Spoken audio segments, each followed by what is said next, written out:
ദൈവത്തിൻ്റെ ഏറ്റവും പ്രിയമുള്ളവരെ, അവിടുത്തെ സമാധാനം ഞാൻ ആശംസിക്കുന്നു. ഇന്ന് കർത്താവ് നമുക്ക് നൽകുന്ന ദൂത് റോമ 9:6.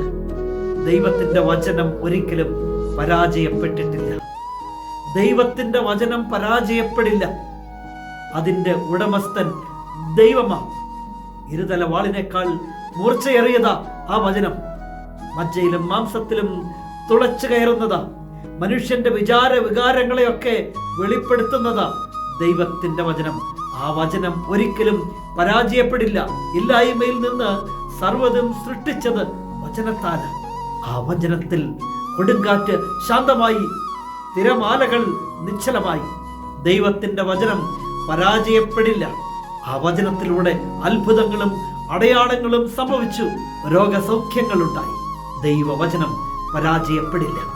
എങ്കിൽ ആ വചനം നമുക്ക് സമീപസ്ഥമാണ്. ആഗ്രഹമുണ്ടായാൽ മതി ആ വചനം അറിയാൻ, ആ വചനം കേൾക്കാൻ. ആ വചനം വിശ്വസിച്ചാൽ അത്ഭുതങ്ങൾ സംഭവിക്കും. കരുണാമയനായ ദൈവം നമ്മെ എല്ലാവരെയും സമൃദ്ധിയായി അനുഗ്രഹിക്കട്ടെ.